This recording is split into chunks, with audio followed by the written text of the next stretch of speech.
Hello dear friends, আশা করি তোমরা প্রত্যেকেই ভালো আছো এবং সুস্থ আছো।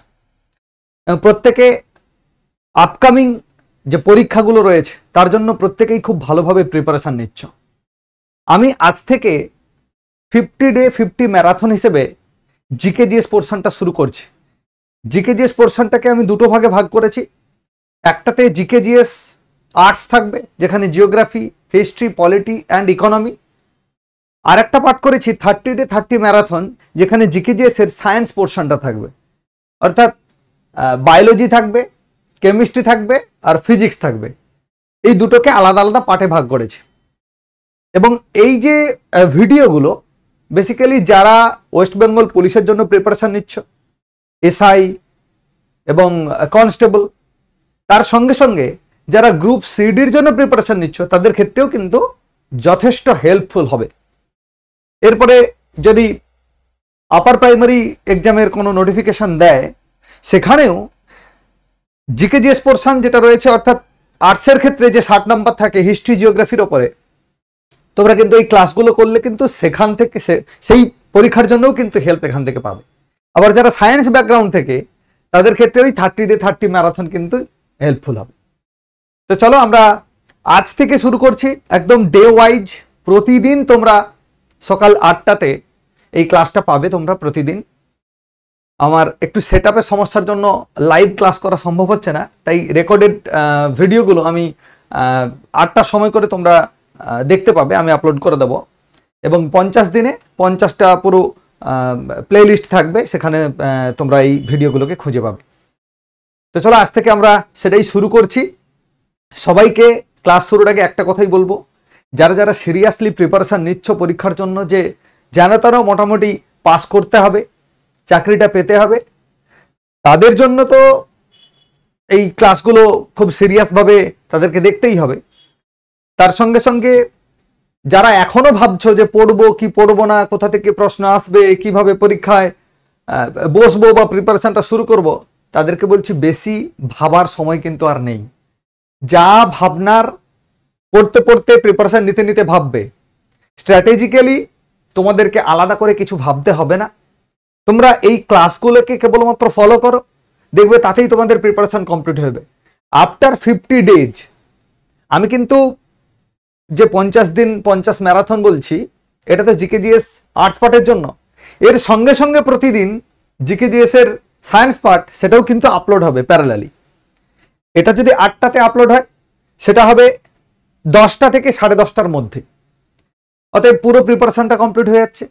তারপরে স্ট্যাটিক জিকে 20 থেকে 22টা ক্লাস আছে স্ট্যাটিক জিকে, এর মধ্যেই কিন্তু সেটাও প্যারালালি চলবে। আর প্রত্যেক সপ্তাহে কারেন্ট অ্যাফেয়ার্স, সেটাও আমরা ডিসকাস করব।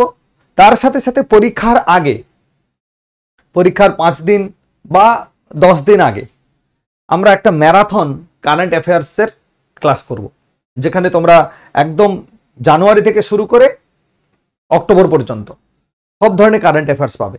অ্যাকচুয়ালি অক্টোবর পড়ার দরকার হবে না, তার কারণ অক্টোবরে তখন কোশ্চেন অলরেডি তৈরি হয়ে যাবে। আমরা দেখব সেপ্টেম্বর পর্যন্ত কারেন্ট অ্যাফেয়ার্স। ওকে, চলো তাহলে সবাইকে বলবো মন দিয়ে ক্লাস করো। যারা যারা ফর্ম ফিল আপ করেছো, পরীক্ষা তো দিতে হবে, যেহেতু পরীক্ষা দিতে হবে তাই পড়াশোনাটাকেও একটু ঠিকভাবে করবে, কেমন? আর যদি তোমাদের ভিডিওগুলো উপকারে লাগে, মনে হয় যদি তোমাদের যে না ভিডিওগুলো সত্যিই ভ্যালুয়েবল, তাহলে অবশ্যই তোমরা লাইক কমেন্ট করবে।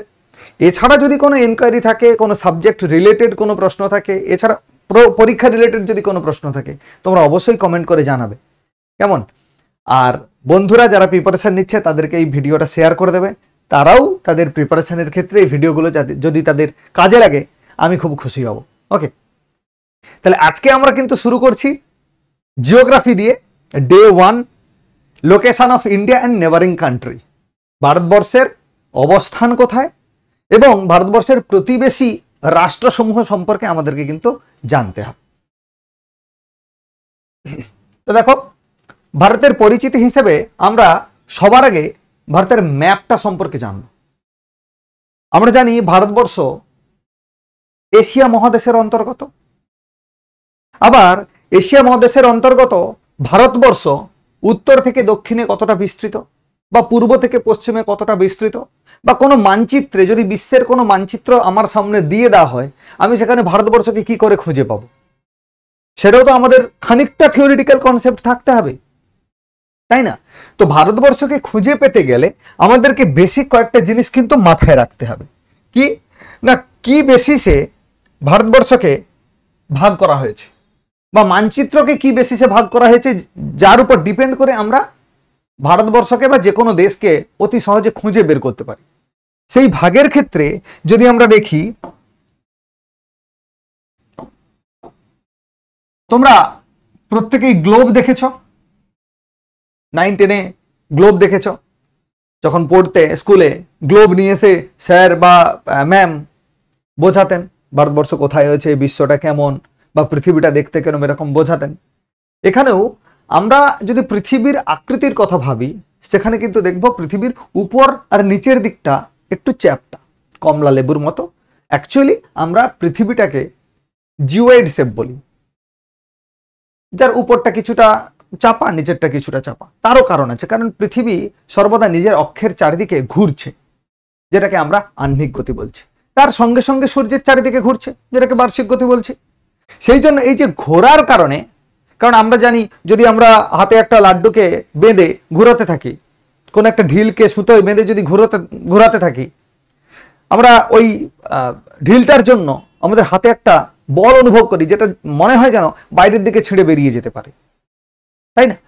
তো সেক্ষেত্রে আমাদেরকে মনে রাখতে হবে, পৃথিবী যেহেতু ঘুরছে, পৃথিবীর এই পেটের কাছের অংশটা, অর্থাৎ এই জায়গার অংশটা বাইরে বেরিয়ে যাওয়ার চেষ্টা করছে ছিটকে, যেহেতু ঘুরছে ওটা নিজের অক্ষের চারিদিকে, সেই জন্য পেটের কাছটা স্ফীত হয়ে যাচ্ছে, আর উপর আর নিচেও ঘুরার কারণে একটু চ্যাপটা হয়ে যাচ্ছে। বোঝা গেল বিষয়টা? যাই হোক, এখান থেকে প্রশ্ন আসবে না। প্রশ্ন কি আসবে? প্রশ্ন হচ্ছে এই পৃথিবীটাকে কয়েকটা জোনে ভাগ করা হয়েছে। কিরকম ভাবে? না, কিছু কাল্পনিক রেখাই পৃথিবীর উপর দিয়ে কল্পনা করা হয়েছে। অর্থাৎ গ্লোবটাকে যখন আমরা দেখব, সেখানে দেখব একটা উপর থেকে নিচে, আর বাম দিক থেকে ডান দিক, বা ডান দিক থেকে বাম দিক, এরকম কয়েকটা কাল্পনিক রেখা কল্পনা করা হয়েছে। সেই রেখার রেসপেক্টে আমরা কোনো দেশ গ্লোবের কোন জায়গায় আছে, মানচিত্রের কোন জায়গায় আছে, সেটা কিন্তু আমরা নির্দিষ্ট করতে পারি, বা সুন্দরভাবে বলতে পারি, বা বুঝতে পারি। তো সেরকমই পৃথিবীকে দুটো রেখাতে ভাগ করা হয়েছে। আমি যদি দুটো গ্লোব পাশাপাশি আঁকি, তাহলে তোমাদের বুঝতে বোধ হয় আর একটু সুবিধা হবে। এই হচ্ছে দুটো গ্লোব। এই দুটো গ্লোবের প্রথমটাকে আমি ভাগ করলাম এইরকম একটা আনুভূমিক রেখা দিয়ে। ওকে, এইরকম একটা আনুভূমিক রেখা দিয়ে আমি ভাগ করলাম, যেই রেখাটা এই পৃথিবীটাকে দুটো সমান ভাগে ভাগ করেছে। তোমরা পৃথিবীর কথা ছেড়ে দাও, ভাবো এটা একটা গোলক। গোলকটাকে আমি দুটো আধা আধি খণ্ডে ভাগ করলাম। কেমন? দুটো আধা আধি খণ্ডে যে রেখাটা ভাগ করছে, সেটাকে আমি ধরে নিচ্ছি এর মান 0 ডিগ্রি। তোমরা বলবে স্যার এটা তো একটা সরল রেখা, আপনি ডিগ্রিটা পেলেন কোত্থেকে? বেসিক্যালি আমরা এই যে পৃথিবীটা, যেটাকে আমরা বৃত্তের মতো দেখছি, সেটা কিন্তু বৃত্ত নয়। একটা আমরা আপেলকে যদি কেটে দেখি, তার যে স্ফেরিক্যাল অংশটা, সেটা পুরু হয়, যেটাকে আমরা গোলক বলি। সেই গোলকটাকে যদি কেটে দিই, দুটো অর্ধবৃত্ত তৈরি হয়, তার মাঝখানটা সমতল টাইপের। সেখান থেকে ধরো তারই অংশ আমি একটা কেটে নিয়েছি, এখান থেকে ধরো এইরকম একটা জায়গা, এর ডিগ্রি কত, আমি যে কোনো একটা ডিগ্রি ধরতে পারি। এইরকম, এটা ধরো সেন্টার, তাহলে এখান থেকে এই একটা ডিগ্রি, তাহলে এটা আমি ধরে নিতে পারি 10 ডিগ্রি, হ্যাঁ কিনা? এটাকে আমি ধরে নিতে পারি ধরো 45 ডিগ্রি। এরকম করে এই অংশ পর্যন্ত যদি যখন আসবো, তখন এটাকে আমরা কি বলবো? 90 ডিগ্রি। তাহলে যখন এখান থেকে এই অংশটা, তাহলে এটা 0 ডিগ্রি, হ্যাঁ কিনা? বুঝতে পারছো কি সবাই? একটু ধৈর্য ধরে মন দিয়ে শোনো, এই জায়গাটা বুঝতে পারলে তোমাদের জিওগ্রাফি ক্লিয়ার হয়ে যাবে, পুরোটাই ক্লিয়ার হয়ে যাবে, কারণ সবটাই এই ম্যাপ বেসড। কেমন? তাহলে দেখো এই যে অংশটা, তাহলে এগুলো 0 ডিগ্রি, 10 ডিগ্রি, 45 ডিগ্রি, এরকম করে 1 ডিগ্রি, 2 ডিগ্রি, এরকম করেও আমরা ভাগ করতে পারি। ঠিক এ পাশেও একই জিনিস। তাহলে এইটা যদি ঘুরে ঘুরে ঘুরে ঘুরে ধরো এইরকম একটা জায়গা থেকে ঘুরে ঘুরে ঘুরে ঘুরে যদি ঘড়ির কাঁটার মতো করে এই দিকে আসে, তাহলে কত ডিগ্রি হবে? 180 ডিগ্রি হবে। ওকে, তো দেখো তাহলে এই জায়গাটা 0 ডিগ্রি, তাহলে এই 0 ডিগ্রি এই দিক থেকে একদম কেন্দ্র বরাবর যখন আমরা অন্যদিকে যাচ্ছি, অর্থাৎ 0 ডিগ্রি, তখন এই রেখাটাকে আমরা বলছি ইকুয়েটর, বা আমরা বলি নিরক্ষরেখা বলি। কি বলি? ইকুয়েটর। আমরা কি বলি? ইকুয়েটর বলি। এর বাংলা অর্থটা হচ্ছে, বাংলা মানে সেটা হচ্ছে নিরক্ষরেখা।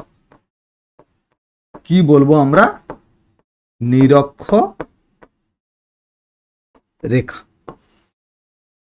ঠিক আছে, নিরক্ষরেখা বলছি। এর উপরে আস্তে আস্তে করে চলে যাচ্ছি। তাহলে এখন এদিক থেকে যদি রেখা দিই, তাহলে আমি ধরে নিলাম এদিকে এই অংশটা হচ্ছে 10 ডিগ্রি। তাহলে এই 10 ডিগ্রি আর এই জায়গাটা যদি আমরা মেলাই, তাহলে এই রেখাটা কত ডিগ্রি হবে?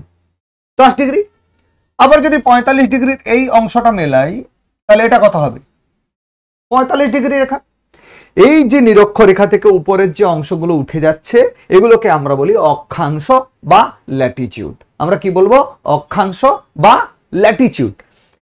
তাহলে এটা সব থেকে বড় ল্যাটিটিউড, স্পেশাল, যেটা পৃথিবীটাকে দুভাগে ভাগ করছে। সেই জন্য স্পেশাল ল্যাটিটিউডটাকে আমরা কি বলছি? ইকুয়েটর বা নিরক্ষরেখা। এর উপরের অংশগুলোকে আমরা বলবো 1 ডিগ্রি অক্ষরেখা, 2 ডিগ্রি অক্ষরেখা, 3 ডিগ্রি অক্ষরেখা। এরকম করে যদি আমরা যেতে চাই উপর দিকে, তাহলে দেখবো আরো দুটো গুরুত্বপূর্ণ রেখার কথা আমরা পড়বো। তোমরা পড়েছো, তোমরা নাম শুনেছো। একটাকে বলা হয় নিরক্ষরেখা, এটা যেটা ভাগ করেছে।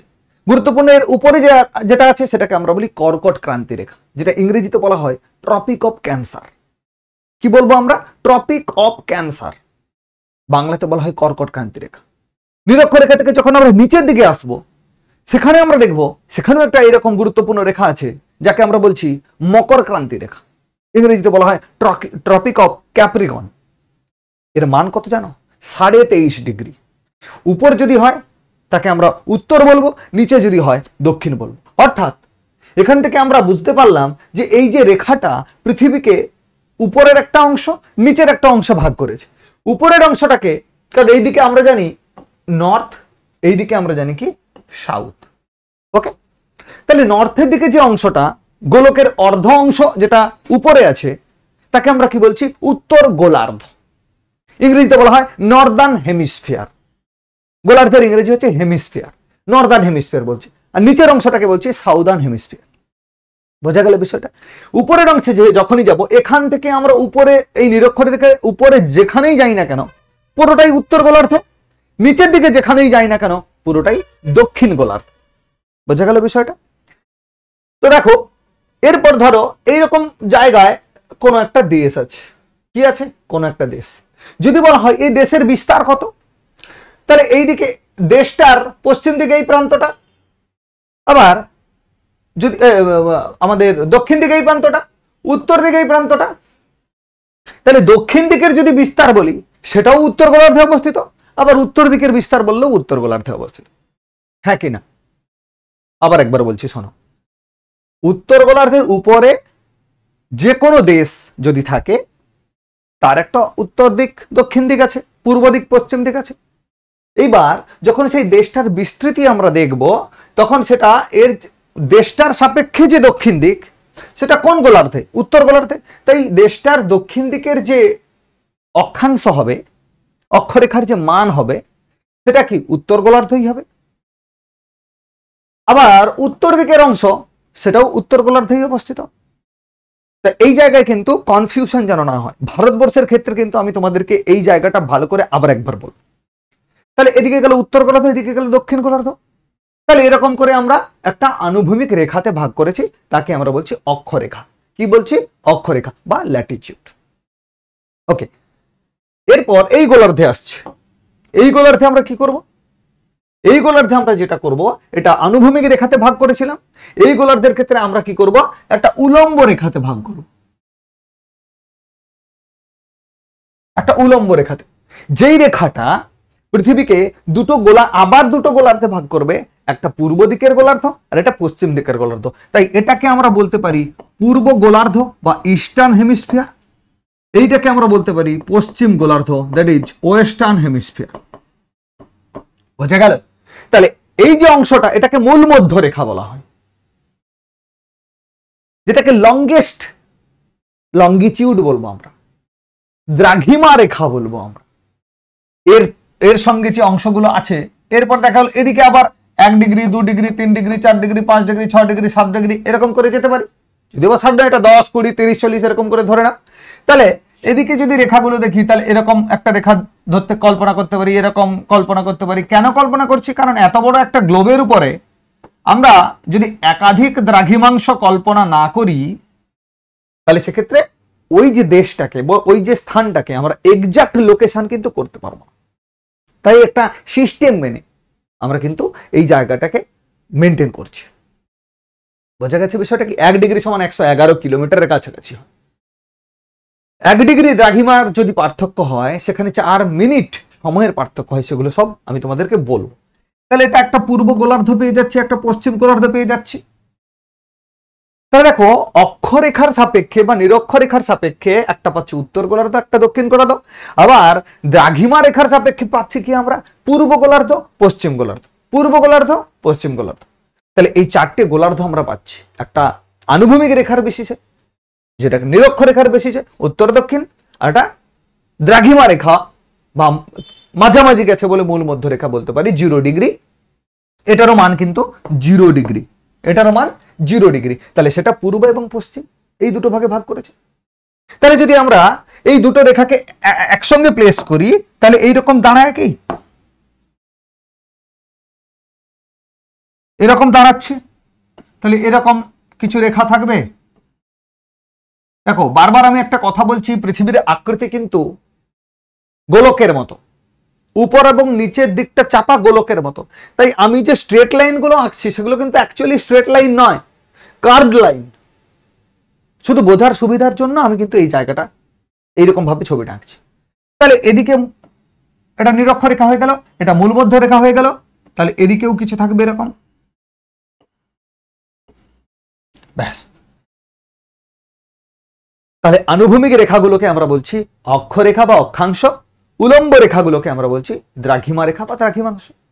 ওকে, বোঝা গেল কি? এই জায়গাটা যাদের যাদের ক্লিয়ার হবে তারা কিন্তু লোকেশন, প্রত্যেকটা জলবায়ু এর উপর নির্ভরশীল, মৃত্তিকা এর উপর নির্ভরশীল, এই সব জায়গাগুলো কিন্তু আছে।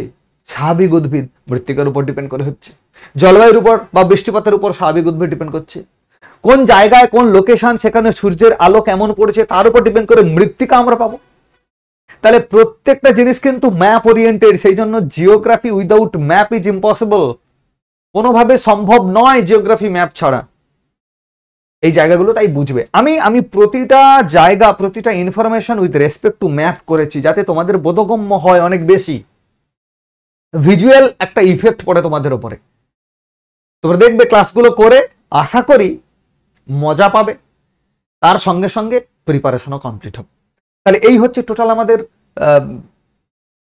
আমরা গ্রাফিক্যাল প্রেজেন্টেশন বলতে পারি, অক্ষরেখা আর বা নিরক্ষরেখা আর মূল মধ্যরেখা, বা আমরা বলছি ইংরেজিতে বলা হয় এই যে রেখাগুলোকে ল্যাটিটিউড বলা হয় বা অক্ষাংশ, আর উপরের যে উলম্ব রেখাগুলোকে বলা হয় লঙ্গিটিউড। বোঝা গেল বিষয়টা? এইবার এখানে যে অংশটা আমাদের দেখতে হবে সেটা হচ্ছে, ধরো এইরকম আর একটা গ্লোব আঁকলাম। তাহলে এখানে কি রয়েছে? নিরক্ষরেখা। এখানে কি রয়েছে? মূল মধ্যরেখা 0 ডিগ্রি। তারপরে এদিকে দ্রাঘিমা আছে, এদিকে অক্ষরেখা আছে। তাহলে এটা হচ্ছে আমাদের মূল যে বিষয়টা, অর্থাৎ উলম্ব রেখা যেটা পৃথিবীকে দুভাগে ভাগ করছে, আনুভূমিক রেখা যেটা পৃথিবীকে দুভাগে ভাগ করছে, এগুলো আমাদের দরকার। বাদ বাকি যদি আমরা দেখি ভারতবর্ষের লোকেশন, তাহলে ভারতবর্ষ কোন জায়গায় আছে জানো? ঠিক এই রকম জায়গাতে, এই রকম জায়গাতে,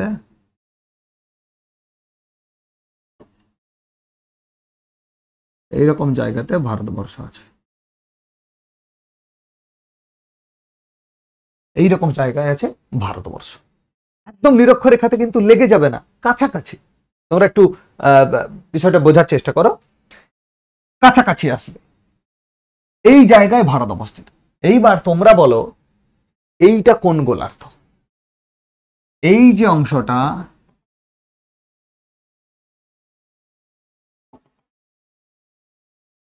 এটা কোন গোলার্ধ? কমেন্ট করে প্রত্যেকেই জানাও এটা কোন গোলার্ধ। আমি লিখে দিচ্ছি তোমাদেরকে, এটা হচ্ছে উত্তর পূর্ব গোলার্ধ, নর্থ ইস্টার্ন হেমিস্ফিয়ার। তাহলে এটা কি হবে? এটাও পূর্ব কিন্তু দক্ষিণে, নিরক্ষরেখার সাপেক্ষে দক্ষিণে, মূল মধ্যরেখার সাপেক্ষে পূর্বে, তারপর বলবো দক্ষিণ পূর্ব গোলার্ধ। কি বলবো? দক্ষিণ পূর্ব গোলার্ধ। কেমন? এদিকে তাহলে উত্তর পশ্চিম গোলার্ধ, এদিকে দক্ষিণ পশ্চিম গোলার্ধ। এত আমাদের বেশি জানলে হবে না, উত্তর পূর্ব গোলার্ধে ভারতবর্ষ অবস্থিত, দ্যাটস ইট। এইবার দেখো, আমি তোমাদেরকে বলেছিলাম উত্তর পূর্ব গোলার্ধ, যদি যখন আমরা নিরক্ষরেখার সাপেক্ষে উপর দিকে যেতে থাকবো তাহলে সবটাই উত্তর, যা কিছু মান পাবো 1 ডিগ্রি, এখান থেকে শুরু করলাম 1 ডিগ্রি উত্তর, 2 ডিগ্রি উত্তর, 3 ডিগ্রি, 4 ডিগ্রি, 5 ডিগ্রি করতে করতে আমরা সবই যা কিছু পাবো অক্ষরেখা, তার মান কি? উত্তর হবে। তাহলে ভারতবর্ষের যদি দক্ষিণতম অংশ যে দেখি, আমরা দেখবো এখানে পরীক্ষায় পড়ে, এই যে দক্ষিণতম অংশ, এই দক্ষিণতম অংশের মান কিন্তু 8 ডিগ্রি 4 মিনিট উত্তর অক্ষাংশ থেকে শুরু।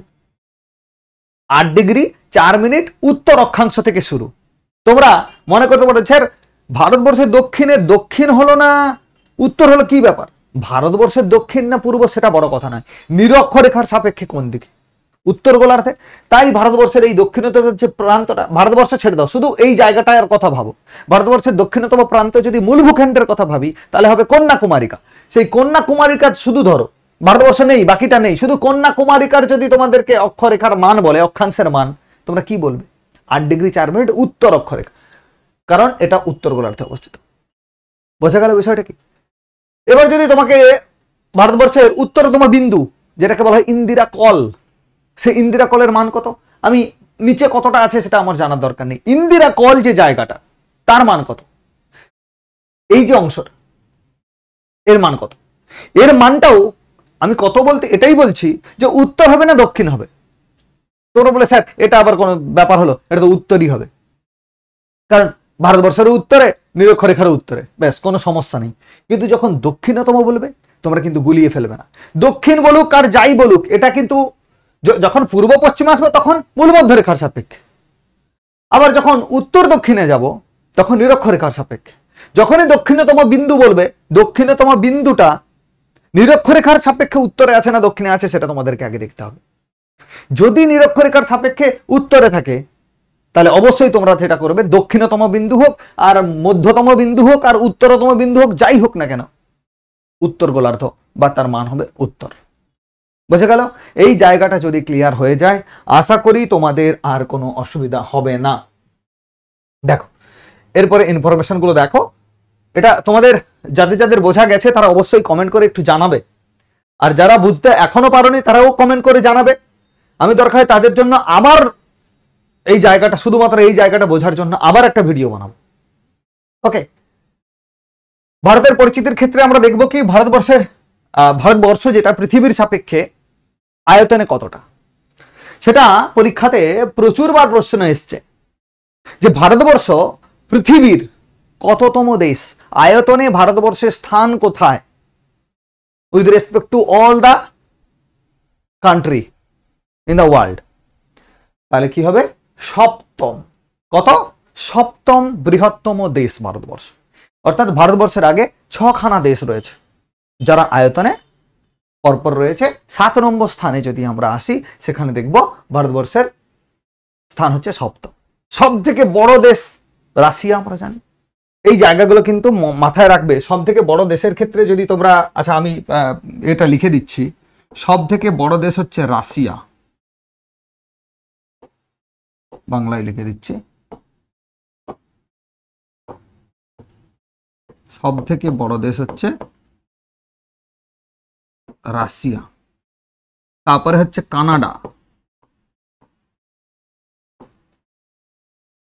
তারপরে আমেরিকা, উত্তর আমেরিকা, আমেরিকাই লিখ, আমেরিকা। আমেরিকার পরে আছে চীন, তারপরে আছে ব্রাজিল, ব্রাজিল, তারপরে আছে অস্ট্রেলিয়া,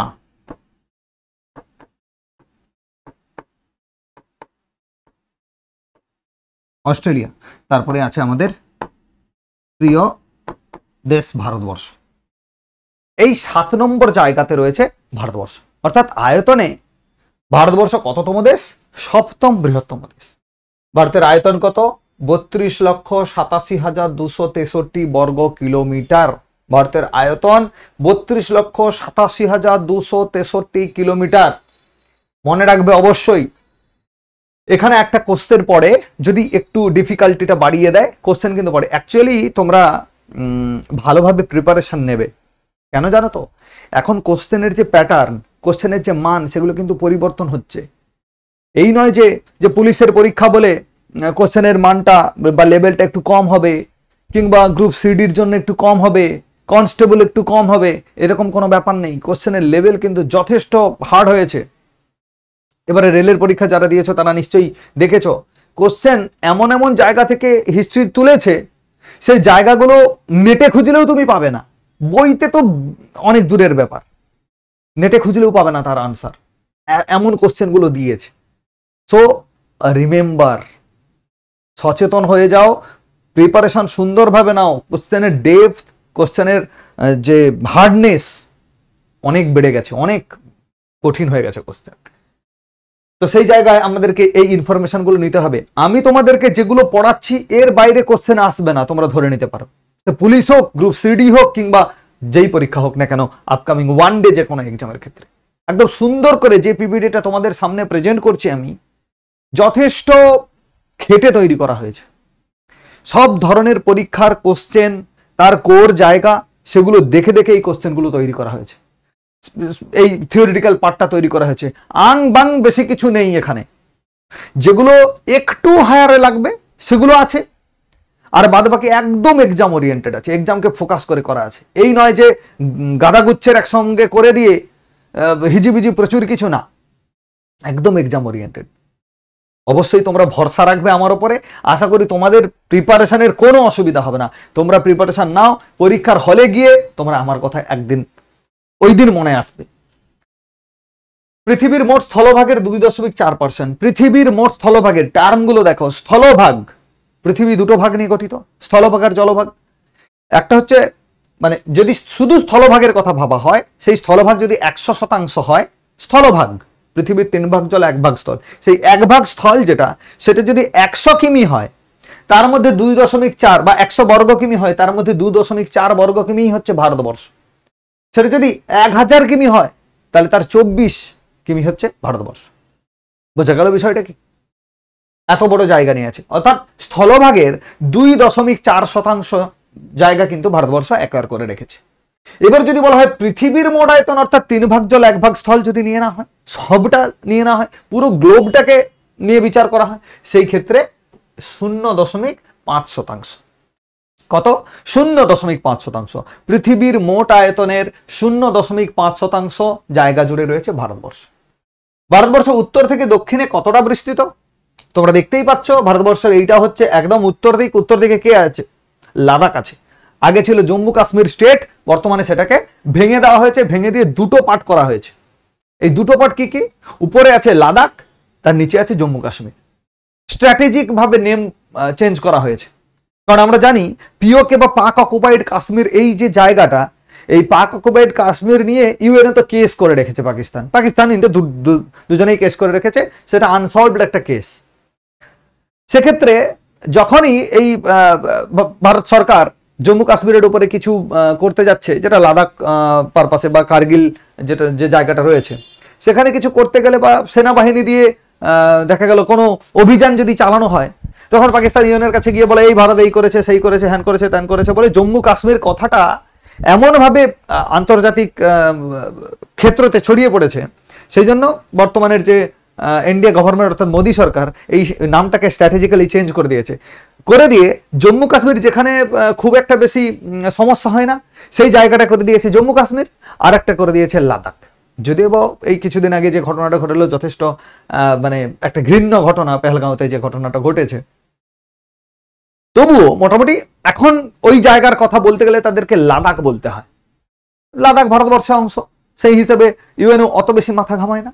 জম্মু কাশ্মীর বললে যতটা মানে উৎসাহ দেখাতো, যতটা মানে উৎফুল্লিত হয়ে বিষয়গুলো শুনতো, ততটা কিন্তু এখন লাদাখ বললে আর শুনতে চায় না। সেই জন্য স্ট্র্যাটেজিক্যালি নেমটা পরিবর্তন করা হয়েছে। যাই হোক, তাহলে লাদাখ থেকে দক্ষিণ দিক যদি আমরা ভাবি, দক্ষিণ দিক অর্থাৎ ভারতবর্ষের একেবারে মূল ভূখণ্ডের দক্ষিণতম অংশ, যেটা কন্যাকুমারীকে আমরা বলছি, কাশ্মীর টু কন্যাকুমারী তক, এরকম আমরা কথা বলি, তাই না? তাহলে কাশ্মীর থেকে কন্যাকুমারী পর্যন্ত এই যে দূরত্ব ৩,২১৪ কিলোমিটার, ৩,২১৪ কিলোমিটার, অর্থাৎ কাশ্মীর থেকে কেউ যদি যাত্রা শুরু করে কন্যাকুমারীকে আসতে, তাকে ৩,২১৪ কিলোমিটার রাস্তা অতিক্রম করতে হবে। সে তুমি প্লেনে আসো, হেঁটে আসো, সাইকেলে আসো, বাসে আসো, ট্রেনে আসো, যেভাবেই আসো না কেন, পুরো ডিস্টেন্স হচ্ছে ৩,২১৪ কিলোমিটার। ওকে, এরপর তাহলে এই উত্তর দক্ষিণের ডিস্টেন্স পেয়েছি, মানে পূর্ব পশ্চিমের ডিস্টেন্স নিশ্চয়ই আমাদের জানতে হবে। পূর্ব দিকে আছে অরুণাচল প্রদেশ, সব থেকে শেষ যে রাজ্যটা অরুণাচল প্রদেশ, যেটা মায়ানমার থেকে পৃথক হয়েছে। অরুণাচল প্রদেশের পরেই রয়েছে মায়ানমার। আর যেটা পশ্চিম দিকে রয়েছে গুজরাট, তারপরেই আছে ক্যান্সার নয় মানে পাকিস্তান। যাই হোক, এই পর্যন্ত যে বিস্তার সেটাকে আমরা কি বলছি, বা তার দৈর্ঘ্যটা কত? ২,৯৩৩ কিলোমিটার। গুজরাট থেকে শুরু করে বা আরব সাগর, গুজরাটের উপরের অংশ আমরা কি জানি, কচ্ছ উপকূল বলি আমরা, দেন কাঠিয়াবাড় উপকূল। তাহলে কচ্ছ উপকূলের এই অংশ থেকে অরুণাচল প্রদেশ, যেটা পাটকই ভূম রয়েছে, সেই জায়গা পর্যন্ত বিস্তৃতি হচ্ছে ২,৯৩৩ কিলোমিটার। ওকে, ৩,২১৪ আর এদিকে ২,৯৩৩ কিলোমিটার। ওকে, তাহলে ৩,২১৪ আর পূর্ব পশ্চিম ব্যাপী বিস্তার ২,৯৩৩ কিলোমিটার। এইবার আমরা উত্তর দক্ষিণে বিস্তার তো জেনে নিলাম। কোথা থেকে কোথা পর্যন্ত বিস্তার যদি আমাদেরকে প্রশ্ন করে, যে উত্তর দিকের সব থেকে শেষ কোথা থেকে শুরু করলে এই যে ডিস্টেন্সটা মাপা হয়েছে, কোথা থেকে কোথা পর্যন্ত? উত্তর দিক থেকে যেটা মাপা শুরু হয়েছে, উত্তর দিকে এরকম একটা জায়গা যার নাম হচ্ছে ইন্দিরা কল। এই যে এইরকম পাহাড়গুলো থাকে উত্তরে থেকে, উত্তরে পার্বত্য অঞ্চল মানে কি, পুরো পাহাড় আছে, পাহাড়ের যে এইরকম কিছুটা উপত্যকাযুক্ত অঞ্চল, এইটাকেই বলা হয় কল। কি বলা হয় জানো? কল। কি বলে? কল। ইন্দিরা কল, এইটার নাম হচ্ছে ইন্দিরা কল। ইন্দিরা কল থেকে মূল ভূখণ্ড যদি আমরা দেখি, এই জায়গায় আছে কন্যাকুমারিকা। কি আছে? কন্যাকুমারিকা। নিচ পর্যন্ত যদি দেখি আমরা, এই জায়গাটা দেখব কন্যাকুমারিকা। কিন্তু ভারতবর্ষের এই জায়গায় কিন্তু শেষ নয়। ভারতবর্ষের বঙ্গোপসাগরে কিছু দ্বীপ আছে, যেটাও ভারতবর্ষের। স্বরাজ শহীদ দ্বীপ নেতাজিকে গিফট করা হয়েছিল। স্বরাজ শহীদ দ্বীপ, যেটাকে আমরা আন্দামান নিকোবর দ্বীপপুঞ্জ হিসেবে জানি। অ্যাকচুয়ালি আন্দামান নিকোবর দ্বীপপুঞ্জ, স্বরাজ আর শহীদ দুটো দ্বীপ এই আমাদের আন্দামান নিকোবর দ্বীপপুঞ্জে অন্তর্গত। স্বরাজ এবং শহীদ দুটো দ্বীপ আমরা পড়বো যখন আমরা ভারতবর্ষের ভূপ্রাকৃতিক বিভাগ পড়বো, তখন কিন্তু এই জায়গাটা আমরা পড়বো ভালো করে। দ্বীপপুঞ্জ কাকে বলে আর দ্বীপ কাকে বলে? দ্বীপ বলতে একটা একটা, সেগুলো নিয়ে অনেকগুলো দ্বীপ নিয়ে যখন একটা জায়গা তৈরি হচ্ছে, সেখানকার প্রশাসনিক ব্যবস্থা একই রকম হচ্ছে, তাকে আমরা বলবো দ্বীপপুঞ্জ। যেমন ভারতবর্ষের দুটো দ্বীপপুঞ্জ আছে, একটা হচ্ছে আন্দামান নিকোবর দ্বীপপুঞ্জ, যেটা বঙ্গোপসাগরে, আর এদিকে আছে লাক্ষাদ্বীপ দ্বীপপুঞ্জ, যেটা হচ্ছে আরব সাগরে। বোঝা গেছে বিষয়টা কি? এইবার দেখো, তাহলে এই যে আন্দামান নিকোবর দ্বীপপুঞ্জ, তার একটা শেষ ভাগ আছে, যেটা জলে অনেকটা ভারতবর্ষের মূল ভূখণ্ড থেকে অনেকটা নিরক্ষরেখার দিকে বিস্তৃত, নিরক্ষরেখার কাছাকাছি পর্যন্ত চলে গেছে। তারপরেই আছে ইন্দোনেশিয়া। আমরা নাম শুনেছি, ইন্দোনেশিয়ার নাম প্রত্যেকেই শুনেছ নিশ্চিত। ইন্দোনেশিয়া আছে ভারতবর্ষের নিকোবর দ্বীপপুঞ্জ থেকে আর একটু কিছুটা পিছিয়ে, 6 ডিগ্রি চ্যানেল আছে ইন্দোনেশিয়ার সঙ্গে আন্দামান নিকোবর দ্বীপপুঞ্জ। যাই হোক, তাহলে এই জায়গাটা আর একটা কিছুটা নিচে পর্যন্ত। তাহলে আমরা যদি মূল ভূখণ্ড ভাবি, তাহলে একটা মান পাবো, আবার যদি দ্বীপপুঞ্জ নিয়ে আর একটা মান পাবো। বেসিক্যালি পরীক্ষায় কোনটা পড়ে? পরীক্ষায় পড়ে দ্বীপপুঞ্জটাকে নিয়ে। এই যে দ্বীপপুঞ্জ, এটাই হচ্ছে ভারতবর্ষের দক্ষিণতম প্রান্ত। এটার নাম হচ্ছে ইন্দিরা পয়েন্ট বা পিগমেলিয়ান পয়েন্ট। লেখা আছে সুন্দর করে, দেখো। উত্তরতম স্থান ইন্দিরা কল, দক্ষিণতম স্থান ইন্দিরা পয়েন্ট বা পিগমেলিয়ান পয়েন্ট। আরো ডেপথ যদি বাড়ায়, সেখানে কিন্তু বলবে যে উত্তর থেকে দক্ষিণে বিস্তার তো জানলাম, উত্তরের উত্তরতম বিন্দু, দক্ষিণতম বিন্দু জানলাম, উত্তরতম বিন্দু যে আছে তার অক্ষাংশের মান কত, দক্ষিণতম বিন্দু যে আছে তার অক্ষাংশের মান কত, এগুলো কিন্তু পরীক্ষাতে দিয়ে দেয়।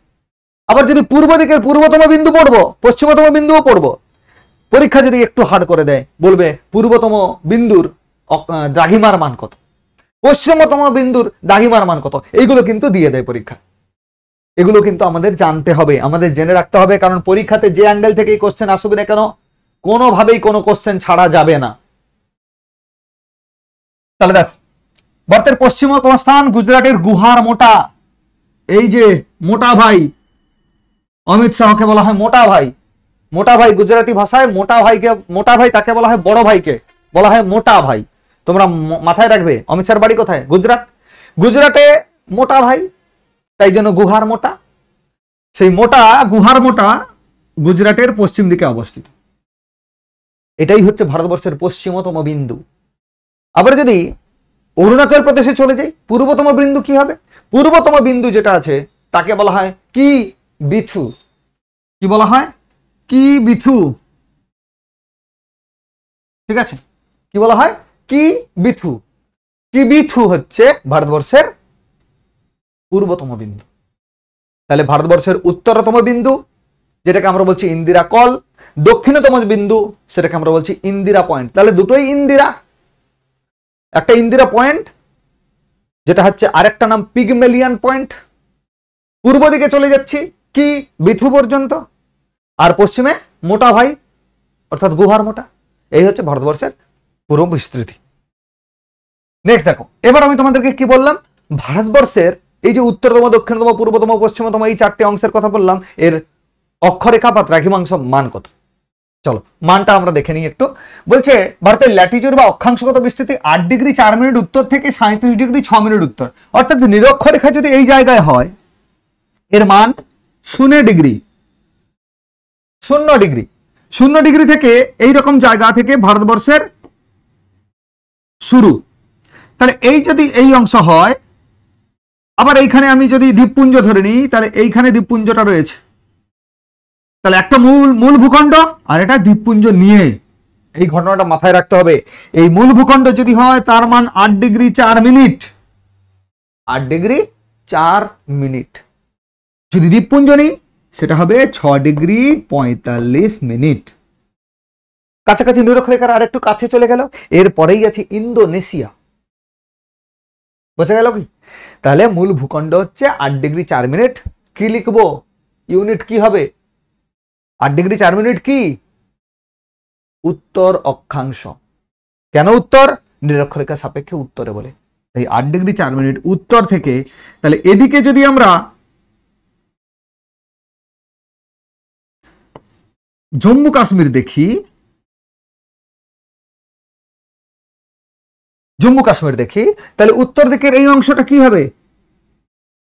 এর মান কত? বা এর এটা উত্তর গোলার্ধ হবে, তাহলে উত্তর হবে। তাহলে 8 ডিগ্রি 4 মিনিট উত্তর থেকে আমরা তো বলবো 37 ডিগ্রি 6 মিনিট উত্তর। 8 ডিগ্রি 4 মিনিট উত্তর থেকে 37 ডিগ্রি 6 মিনিট উত্তর।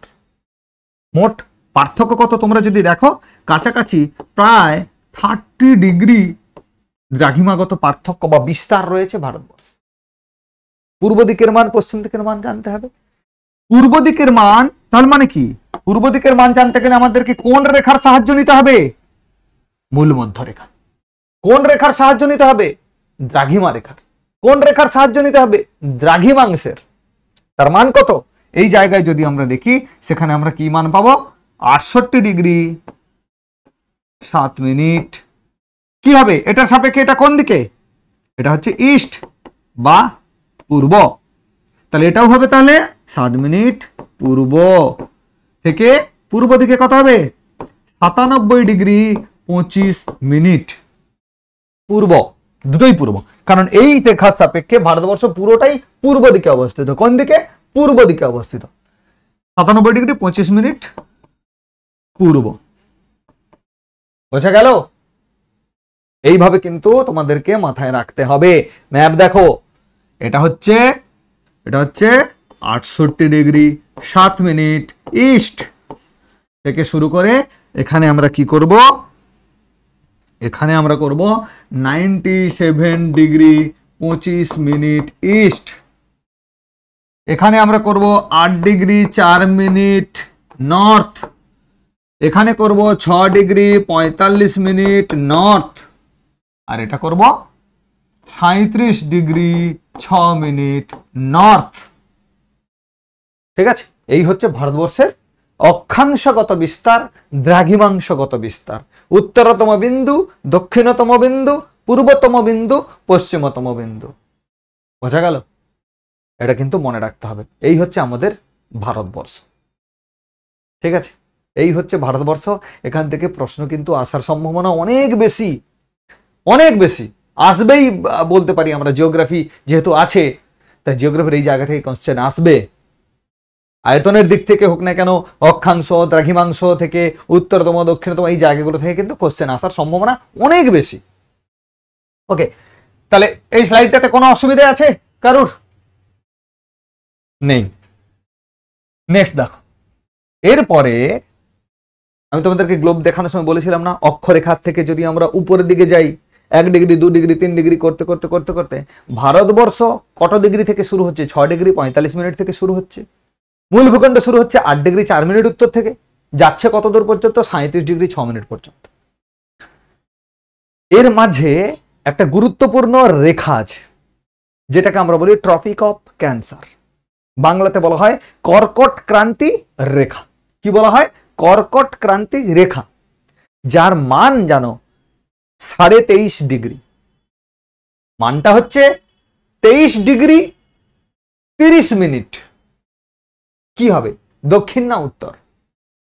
উত্তর হবে। কেন উত্তর? কারণ উত্তর গোলার্ধে অবস্থিত, ভারতবর্ষের মাঝামাঝি গেছে, ভারতবর্ষের মাঝামাঝি চলে গেছে। সেই জন্য আমরা এই রেখাটাকে আলাদা করে গুরুত্ব দিয়ে পড়ব। কোশ্চেন আসে, ভারতবর্ষের মধ্য দিয়ে নিম্নোক্ত কোন রেখাটি বিস্তার লাভ করেছে? বলল দ্রাঘিমা রেখা, বলল নিরক্ষরেখা, বলল কর্কটক্রান্তি রেখা, আর বলল মকরক্রান্তি রেখা। তোমরা উত্তরে করবে কি? কর্কটক্রান্তি রেখা। ভারতবর্ষের উপর দিয়ে যে রেখাটি বিস্তৃত হয়েছে তার মান কত? 23 ডিগ্রি 30 মিনিট উত্তর। আবার দিয়ে দিতে পারে 23 ডিগ্রি 30 মিনিট দক্ষিণ। ভুলেও দক্ষিণ করবে না, তাহলে নাম্বার বেশি হয়ে যাবে। 100টা কোশ্চেন হলে কিন্তু 110 পেয়ে যাবে। এই জায়গাটা কিন্তু অবশ্যই মনে রাখবে। ঠিক আছে, অর্থাৎ কর্কটক্রান্তি রেখা, যেটা ভারতবর্ষের উপর দিয়ে গেছে, এই রেখাকে আমরা পড়বো কেন? 23.5 ডিগ্রিকেই বা পড়বো কেন? 24, 25, 26, 27, 28 পড়ছি না, 23.5 ডিগ্রিকেই পড়বো কেন? তার কারণ হচ্ছে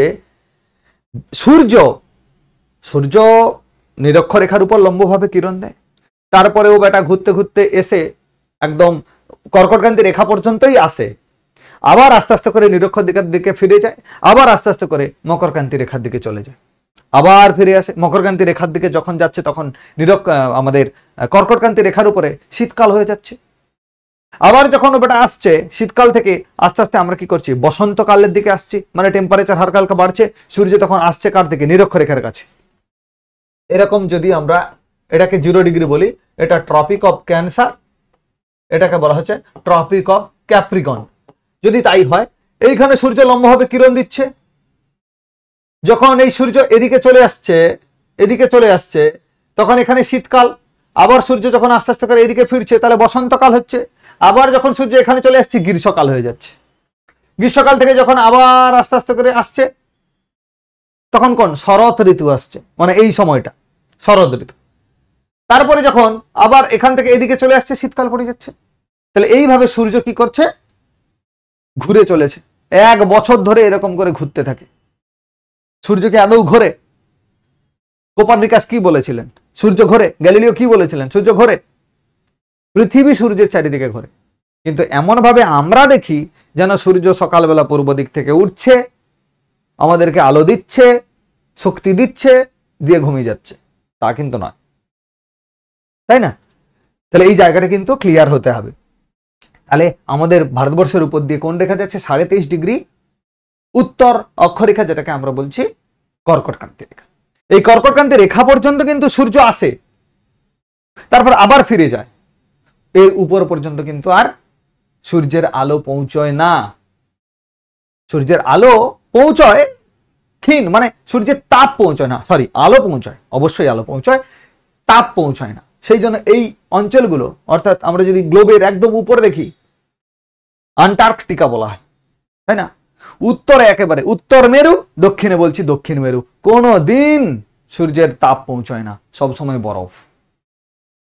বোঝা গেল বিষয়টা? তাহলে হচ্ছে এই কর্কটক্রান্তি রেখাকে পড়বো। কি কোশ্চেন পড়ে বললাম, দুটো কোশ্চেন। ভারতবর্ষের উপর দিয়ে কোন রেখা বিস্তৃতি লাভ করেছে, তার মান কত, এইটা পড়ে। আরেকটু কোশ্চেন যদি ডিফিকাল্টি বাড়ায়, কি পড়বে, অক্ষরেখার কর্কটক্রান্তি রেখা নিম্নোক্ত কোন রাজ্যের উপর দিয়ে যায়নি। তাহলে ভারতবর্ষ তো 28টা রাজ্য আর 8টা ইউনিয়ন টেরিটরিতে বিভক্ত। তাহলে যদি কর্কটক্রান্তি রেখা বিস্তার লাভ করে, পশ্চিম থেকে পূর্বে হোক কিংবা পূর্ব থেকে পশ্চিমেই হোক, তাহলে কিছু কোনো না কোনো রাজ্যের উপর দিয়ে যাবে। Yes or no? কোনো না কোনো রাজ্যের উপর দিয়ে যাবে তো। যদি যায়, সেই রাজ্যগুলো কোনগুলো আমাদেরকে মনে রাখতে হবে। যদি মনে রাখি তাহলেই তো পারবো যে নিম্নোক্ত কোনটার উপর দিয়ে যায়নি। কোশ্চেন পরে নিম্নোক্ত কাদের উপর দিয়ে গেছে নয়, কোশ্চেন পরে কাদের উপর দিয়ে যায়নি। যায়নি বললে তার মানে কি, নিশ্চয়ই যাদের উপর দিয়ে গেছে তুমি সেগুলোকে খুব ভালো করে মনে রেখেছো। তাহলে কোন কোন জায়গা, ভারতবর্ষের গুজরাট, রাজস্থান, মধ্যপ্রদেশ, ছত্তিশগড়, ঝাড়খণ্ড, পশ্চিমবঙ্গ, ত্রিপুরা, মিজোরাম। এবার আবার আরো যদি কোশ্চেন ডিফিকাল্টি বিসিএস লেভেলের হয়ে যায়, পিএসসি কন্ডাক্ট করে, সেখানে বলবে পশ্চিম দিক থেকে পূর্ব দিকে সাজাও। রাজ্যগুলিকে নিরক্ষরেখা যে রাজ্যের উপর দিয়ে গেছে তাদেরকে পশ্চিম থেকে পূর্বে সাজাও কিংবা পূর্ব থেকে পশ্চিমে সাজাও, লেট হেলা, তখন এক ঝামেলা হয়ে যাবে। দেখো ছবিতে তার জন্য ভিজুয়ালাইজেশন করার চেষ্টা করেছে। পশ্চিম দিকে যে রাজ্যটা আছে গুজরাট, রাজস্থানের খানিকটা অংশ থেকে গেছে, দিয়ে আমাদের পড়াশোনায় একটু সমস্যার সৃষ্টি করে দিয়েছে। না থাকলে বাবু 7টার কথা জানতাম, এখন ও থাকার জন্য 8টার কথা জানতে হচ্ছে। গুজরাট, তারপরে যেটা আছে রাজস্থান, তারপরে মধ্যপ্রদেশ, ভারতবর্ষের হৃৎপিণ্ড বলি আমরা, তারপরে আছে ছত্তিশগড়, তারপরে আছে ঝাড়খণ্ড, তারপর আমাদের পশ্চিমবঙ্গ, তারপরে আছে ত্রিপুরা, মিজোরাম, তার মাঝখানে আছে বাংলাদেশ, তার উপর দিয়ে গেছে। তাহলে এই হচ্ছে টোটাল আমাদের কর্কটক্রান্তি রেখার উপরে অবস্থিত রাজ্য। পশ্চিম দিক থেকে যদি আসি, গুজরাট, কি আসবে, গুজরাট, রাজস্থান, মধ্যপ্রদেশ, ছত্তিশগড়, ঝাড়খণ্ড, পশ্চিমবঙ্গ, ত্রিপুরা, মিজোরাম। পূর্ব দিক থেকে যদি আসি আমরা, মিজোরাম, ত্রিপুরা, পশ্চিমবঙ্গ, ঝাড়খণ্ড, ছত্তিশগড়, মধ্যপ্রদেশ, রাজস্থান, গুজরাট। বুঝা গেল? তাহলে পশ্চিম দিক থেকে গুজরাট, রাজস্থান, মধ্যপ্রদেশ, ছত্তিশগড়, ঝাড়খণ্ড, পশ্চিমবঙ্গ, ত্রিপুরা, মিজোরাম। কোশ্চেনে থাকে কি জানো, স্পেসিফিক কোশ্চেন তোমাদেরকে বলে দিচ্ছি। নিম্নোক্ত কোন রাজ্যটি নিরক্ষরেখার উপরে অবস্থিত নয়? অপশানে থাকবে উড়িষ্যা, বাদ বাকি এদের মধ্যে থাকবে। উড়িষ্যা রাজ্য এর উপরে কর্কটক্রান্তি রেখার উপরে পড়ে না। কি থাকে, বিহার, কি থাকে, উত্তরপ্রদেশ। এই তিনটে কোশ্চেনই থাকে। কোশ্চেন এই তিনটে অংশ থাকে, যার মধ্যে থেকে তোমাদের কিন্তু খুঁজে বের করতে হবে। উত্তরপ্রদেশ থাকলে ঝাঁটাঝাট উত্তরপ্রদেশ অপশানে করবে, নাহলে বিহার থাকতে পারে, নাহলে উড়িষ্যা থাকতে পারে, বাদ বাকি এদেরই নাম থাকে। এই গেল কর্কটক্রান্তি রেখা পশ্চিমবঙ্গের। এবার আরো যদি কোশ্চেন যদি হার্ড করে, কি হতে পারে, তাই না? কোশ্চেন হার্ড করলেই ঝামেলা, কোনো ঝামেলা নেই।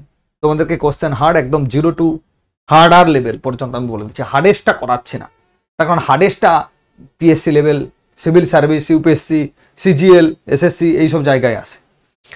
বলছেন পশ্চিমবঙ্গের অধিবাসী হিসেবে আমাদেরকে জানতে হবে কর্কটক্রান্তি রেখা যেহেতু পশ্চিমবঙ্গের উপর দিয়ে গেছে, তাহলে নিশ্চয়ই পশ্চিমবঙ্গের কিছু জেলার উপর দিয়ে যাবে।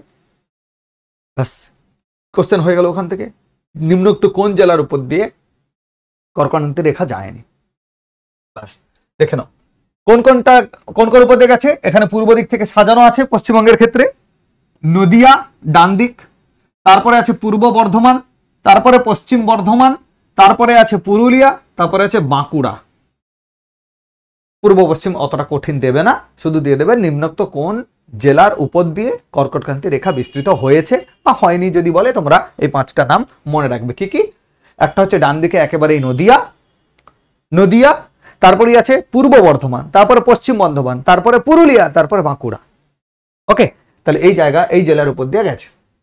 আর এটা কোশ্চেন পড়ে যে কোন নিকটবর্তী শহর কোনটা, সেটা হচ্ছে ত্রিপুরার উদয়পুর। কোথায়? ত্রিপুরার উদয়পুর হচ্ছে একদম আমাদের নিরক্ষরেখার কাছে অবস্থিত। কর্কটক্রান্তি রেখার নিকটবর্তী অবস্থিত রাজধানী যদি বলা হয়, ঝাড়খণ্ডের উপর দিয়ে গেছে। ঝাড়খণ্ডের উপর দিয়ে যদি যায় তাহলে এই যে ঝাড়খণ্ড অংশটা, এর রাজধানী কি? রাঁচি। দেখা যাচ্ছে রাঁচি কর্কটক্রান্তি রেখার খুব কাছে অবস্থিত। কর্কটক্রান্তি রেখার কাছে অবস্থিত হচ্ছে ঝাড়খণ্ডের রাঁচি।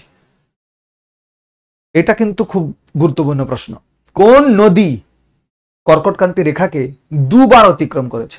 একবার নিচ থেকে উপর দিকে গেছে, দিয়ে আবার কাট করেছে। মাহি নদী। মাহি নদী, মাহি নদীকে বলা হয় দক্ষিণ বাহিনী বা পশ্চিম বাহিনী নদী। আরাবল্লী পর্বতের কাছ থেকে শুরু হয়েছে, দিয়ে কোথায় গেছে? আরব সাগরে পড়েছে। এই মাহি নদী আরাবল্লী পর্বত থেকে নয়, সরি, আরাবল্লী অ্যাকচুয়ালি উৎপত্তি মধ্যপ্রদেশে। মধ্যপ্রদেশ থেকে শুরু হয়েছে, শুরু হয়ে খানিকটা উত্তর দিকে বয়ে গেছে। উত্তর দিকে বয়ে যাওয়ার সময় কর্কটক্রান্তি রেখাকে ক্রস করেছে, আবার যখন ফিরে আসে তখন আবার কর্কটক্রান্তি রেখাকে ক্রস করেছে। অত জেনে লাভ নেই, তোমরা মনে রাখবে মাহি নদী যেটা কর্কটক্রান্তি রেখাকে দুবার অতিক্রম করে। ওকে, এই গেল কর্কটক্রান্তি রেখা বিষয়ক আমাদের তথ্য। এরপরে আমাদের জানতে হবে ভারতের প্রমাণ সময় রেখা। ভারতের প্রমাণ সময় রেখা কি? এটা সাব না ব্যাং, খায় না মাখে, প্রমাণ সময় রেখা এটা আবার কি? এর ইংরেজিটাকে বলা হয় ইন্ডিয়ান স্ট্যান্ডার্ড টাইম। এইরকম একটা প্রমাণ সময় রেখা কল্পনা করা হয়েছে। এটা একটা দ্রাঘিমা রেখার অংশ, যার মান হচ্ছে 82 ডিগ্রি 30 মিনিট। অবশ্যই মনে রাখবে তোমরা 82 ডিগ্রি 30 মিনিট। কি 82 ডিগ্রি 30 মিনিট পূর্ব দ্রাঘিমাকে বলা হয় ভারতবর্ষের প্রমাণ সময় রেখা বা ইন্ডিয়ান স্ট্যান্ডার্ড টাইম লাইন। প্রমাণ সময় রেখা বলা হচ্ছে ভারতবর্ষের 82 ডিগ্রি 30 মিনিট পূর্ব দ্রাঘিমা রেখাকে। ওকে, কেন এরকম প্রমাণ সময় রেখা এটা আবার তৈরি করতে হলো কেন? কারণ আমরা যদি দেখছি ভারতবর্ষের যে বিস্তার, সেই ভারতবর্ষের বিস্তার হচ্ছে পূর্ব থেকে পশ্চিমে প্রায় 30 ডিগ্রি বিস্তার রয়েছে। 30 ডিগ্রি দ্রাঘিমার পার্থক্য রয়েছে। আমরা ছোটবেলায় পড়েছি 1 ডিগ্রি দ্রাঘিমার পার্থক্যে সময়ের পার্থক্য হয় 4 মিনিট। তাহলে 30 ডিগ্রি দ্রাঘিমার পার্থক্যে সময়ের পার্থক্য কত হবে? 120 মিনিট। তাহলে অরুণাচল প্রদেশে যে ব্যক্তি বসে আছে, সকাল হয়েছে সেখানে, সেখানে গুজরাটে দেখা যাবে রাত্রি তখনও আছে। যদি বলে, যদি কাউকে কেউ কোনো বন্ধু ফোন করেছে, ফোন করে জিজ্ঞেস করছে আরে তুই কি করছিস? না এই যে ব্রাশ করছি। আরে এত ভোর ভোর উঠে পড়েছিস, ব্রাশ করছিস, কি ব্যাপার? আরে ভাই আমার এখানে তো সকাল হয়ে গেছে। আরে কি সকাল হয়েছে? আমার এখানে অন্ধকার আছে এখনো, তোর কি সকাল হয়েছে? হেলে এবার ঝামেলা, তুই ঢম মারছিস না, হতেই পারে না, আমার এখানে এখনো রাত্রি, তোর ওখানে সকাল হয়ে গেছে। আবার হয়তো দেখা গেলো এরকম হয়েছে, কেউ বন্ধু ফোন করেছে, বলছি তুই কি করছিস? না এই যে আমি ডিউটি যাবো, বেরাচ্ছি। দেখা গেলো তখন সেখানে 8টা বাজে, তখন ডিউটি যাবে বেরোচ্ছে।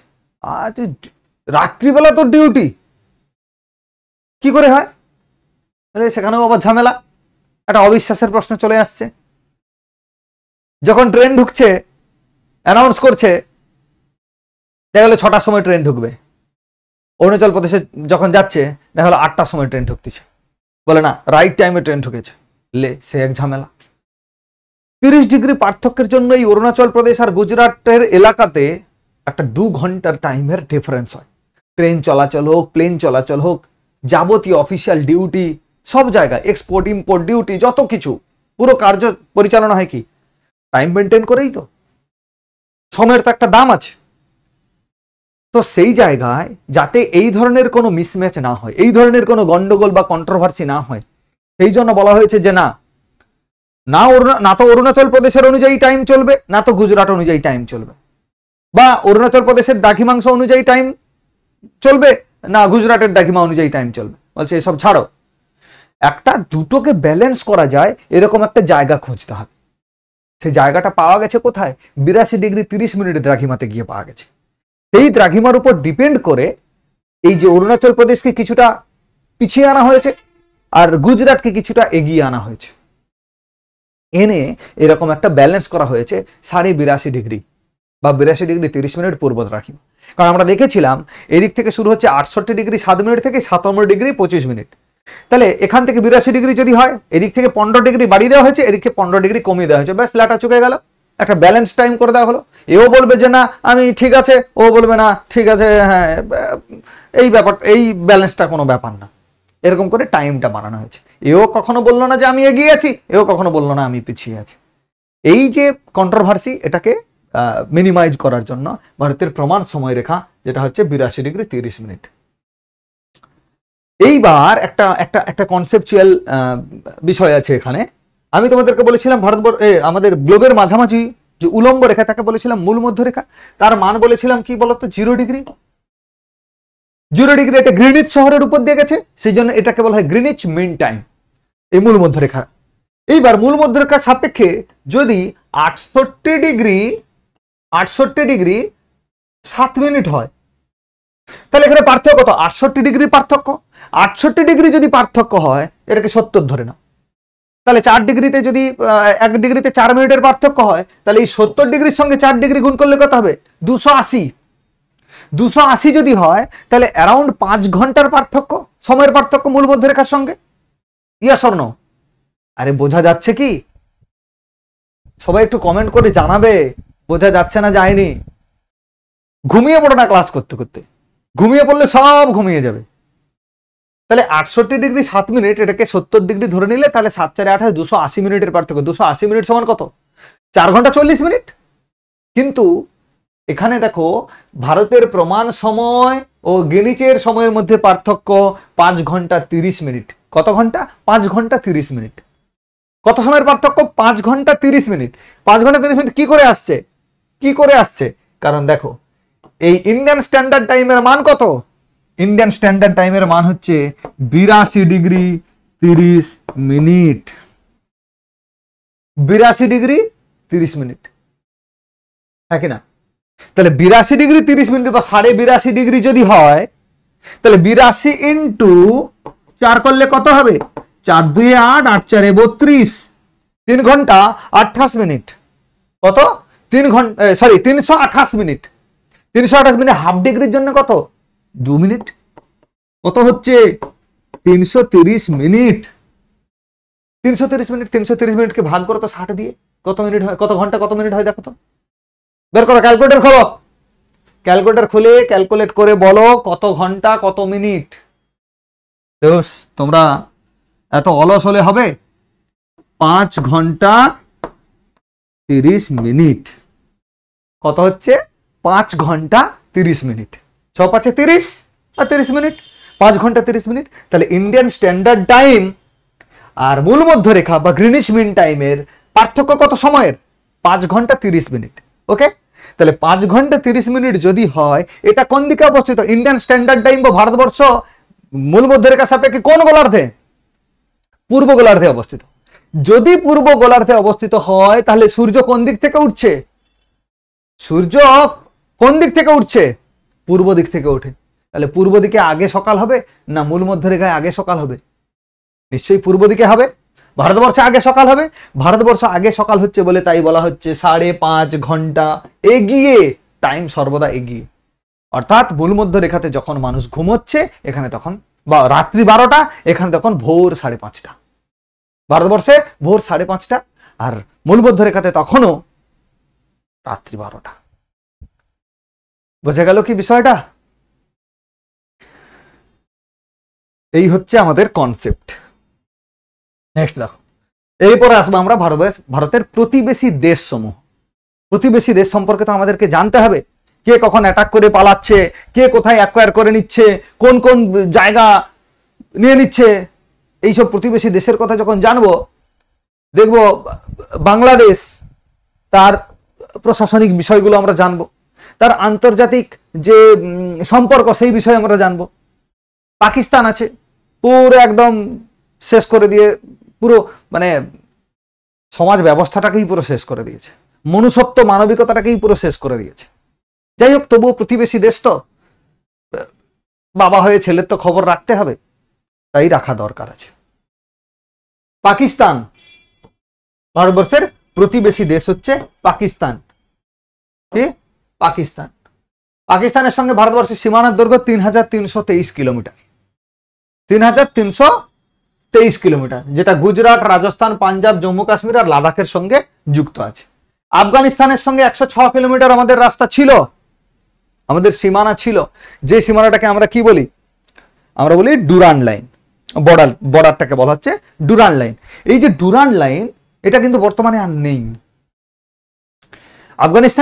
আফগানিস্তানে আমরা জানি তালিবানিদের শাসন চলছে, কিন্তু তবুও এই পাকিস্তানিদের থেকে অনেক ভদ্র, অনেক ভদ্র। 106 কিলোমিটার যে বর্ডার লাইন, সেটা বর্তমানে নেই। সেটা যে আমাদের পিওকে, সেই পিওকের জায়গাটাতে থেকে গেছে। আমি দেখাবো তোমাদেরকে। কেবলমাত্র লাদাখের সঙ্গে খানিকটা ছিল 106 কিলোমিটার, বর্তমানে নেই, যেটা পাক অকুপাইড কাশ্মীর বা পাকিস্তানিরা আতঙ্কবাদীরা তারা কি করেছে ওই জায়গাটা ক্যাপচার করে রেখেছে, দিয়ে কেস টেস করে দিয়ে এখন সেটা অমীমাংসিত হয়ে রয়েছে। চীন আরো বড় মানে কি বলা যায়, সব ভারতের শত্রু বলতে পারি, হারামি টাইপের। 1488 কিলোমিটার আছে, লাদাখ, উত্তরাখণ্ড, হিমাচল প্রদেশ, সিকিম, অরুণাচল প্রদেশ। নেপাল আছে 1751, বৌদ্ধ ধর্মের দেশ, ভালো যথেষ্ট, মাঝে মাঝে আবার বিগড়ে যায়, চীনের কথা শুনে একটু উধড়ায় আর কি। তারপর কারণ বেশি উধড়ালে হবে না, চীনের যে এক্সপোর্ট ইম্পোর্ট হয় ভারতবর্ষের উপর দিয়ে হয়, সেই এক্সপোর্ট ইম্পোর্ট বন্ধ করে দিলে নেপালের এক্সপোর্ট ইম্পোর্ট বন্ধ করে দিলে নেপাল না খেতে পেয়ে মরে যাবে। উত্তরপ্রদেশ, উত্তরাখণ্ড, বিহার, পশ্চিমবঙ্গ, সিকিমের মধ্যে আছে। ভুটান অত্যন্ত ভদ্র একটা দেশ, 699 কিলোমিটার, এখানেও বৌদ্ধ ধর্মটা প্রধান। সিকিম, পশ্চিমবঙ্গ, আসাম, অরুণাচল প্রদেশের সঙ্গে যুক্ত। বাংলাদেশ 4096.7 কিলোমিটার বাংলাদেশ আছে, আমি বাংলাদেশকে কাংলাদেশ বলি। পশ্চিমবঙ্গ, আসাম, মেঘালয়, ত্রিপুরা, মিজোরাম, এটা হচ্ছে টোটাল আমাদের এই জায়গাগুলো বাংলাদেশের সঙ্গে সীমানা করে রেখেছে, একদম ত্রিপুরা থেকে শুরু করে মিজোরাম থেকে শুরু করে ত্রিপুরা হয়ে মেঘালয়, তারপরে আসাম এবং পশ্চিমবঙ্গের সঙ্গে সব থেকে বেশি প্রায় 2267 কিলোমিটার মতো জায়গা রয়েছে। মায়ানমার 1643 কিলোমিটার, মিজোরাম, মণিপুর, নাগাল্যান্ড, অরুণাচল প্রদেশ, এই জায়গাগুলো আমাদের সীমান্তবর্তী রাজ্য বা প্রতিবেশী দেশসমূহ। এখান থেকে কোশ্চেন পড়ে কি, ভারতবর্ষের সঙ্গে কোন দেশের আন্তর্জাতিক সীমানার দৈর্ঘ্য সব থেকে বেশি? তোমরা উত্তর করবে বাংলাদেশ। নেক্সট দেখো, আন্তর্জাতিক সীমান্তবর্তী লাইন তোমাদেরকে সে কথা বলেছিলাম, তোমরা ছবিটা দেখে নিশ্চিতভাবে বুঝতে পারছো। প্রথমেই আছে পাকিস্তান, র্যাডক্লিফ, পাকিস্তানের সঙ্গে বাংলাদেশ পূর্ব পাকিস্তান হিসেবে ভাগ হয়ে গেছিল। র্যাডক্লিফ তখন সেটাকে পূর্ব পাকিস্তান আর পাকিস্তান বিভাজনের ক্ষেত্রে র্যাডক্লিফের নাম অনুসারে র্যাডক্লিফ লাইন করা হয়েছিল। তো এখনো বাংলাদেশের সঙ্গে তাই যে সীমানা সেটাকে আমরা র্যাডক্লিফ ধরবো। এইটা হচ্ছে র্যাডক্লিফ লাইন, এটা হচ্ছে র্যাডক্লিফ লাইন। আর এই তো পাকিস্তান এই জায়গাটা অ্যাকোয়ার করে রেখেছে, এটাকে বলা হয় লাইন অফ কন্ট্রোল, এলওসি বলা হয়, লাইন অফ কন্ট্রোল। আর চীন বেটা এখান থেকে এই জায়গাটা অ্যাকোয়ার করে রেখেছে, এটাকে বলা হয় line of actual control, LAC, line of actual control বলা হয়। ঠিক আছে, তাহলে বাংলাদেশের, তাহলে এটা মিজোরাম হয়ে, ত্রিপুরা হয়ে, আসাম হয়ে, এইখান থেকে পশ্চিমবঙ্গ, এটা হচ্ছে বাংলাদেশ বর্ডার, এটা হচ্ছে র্যাডক্লিফ লাইন। আফগানিস্তানের সঙ্গে ডুরান্ড 106 কিলোমিটার ছিল, কিন্তু বর্তমানে পিওকে থাকার কারণে এটা নেই। চীন আছে ম্যাকমোহন লাইন, চীনের সঙ্গে ম্যাকমোহন লাইন। ঠিক আছে, এই জায়গাগুলো মাথায় রাখতে হবে। এই হচ্ছে ম্যাকমোহন লাইন, যেটা অরুণাচল প্রদেশের সঙ্গে সীমানা করে রেখেছে চীন, এই জায়গাটা, এটাকে বলা হচ্ছে ম্যাকমোহন লাইন। তারপরে তো এইটা ভুটান আছে, ভুটান ঢুকে যাচ্ছে, নেপাল ঢুকে যাচ্ছে, নেপালের উপরে যে চীনের তিব্বতের অংশ, সেখানে কিন্তু ম্যাকমোহন হচ্ছে, কিন্তু তিব্বতের অংশ ছিল। আরেকটা আমরা কি পাচ্ছি, এই যে অংশটা, এই যে ছোট্ট করে অংশটা দেখতে পাচ্ছ, ছোট্ট করে পাকিস্তানের উপরে যে ছোট্ট করে অংশ, এটাই হচ্ছে আফগানিস্তানের অংশ, এইখান থেকে শুরু। আর এটা হচ্ছে আমাদের পাকিস্তান, এটা হচ্ছে পাকিস্তান। ম্যাপ থেকে এর অবস্থান মুছে দিতে হবে, এটা হচ্ছে পাকিস্তান। ঠিক আছে, এই যে ছোট্ট করে অংশটা 106 কিলোমিটার ছিল, এটাকেই ছিল ডুরান্ড লাইন। এই জায়গাটা পাকিস্তান যেহেতু অ্যাকোয়ার করে নিয়েছে, এই যে দেখতে পাচ্ছ তোমরা, পাকিস্তান এই জায়গাটা অ্যাকোয়ার করে নিয়েছে, পিওকে বলা হচ্ছে লাইন অফ কন্ট্রোল। যার জন্য আফগানিস্তানের সঙ্গে যে অংশটা ভারতবর্ষে ছিল সেটা এখন কিন্তু আর নেই, অর্থাৎ ডুরান্ড লাইনটা কিন্তু এখন আর নেই। বোঝা যাচ্ছে কি সবার? ভারতবর্ষের সীমা সূচক চ্যানেল, খুব খুব গুরুত্বপূর্ণ।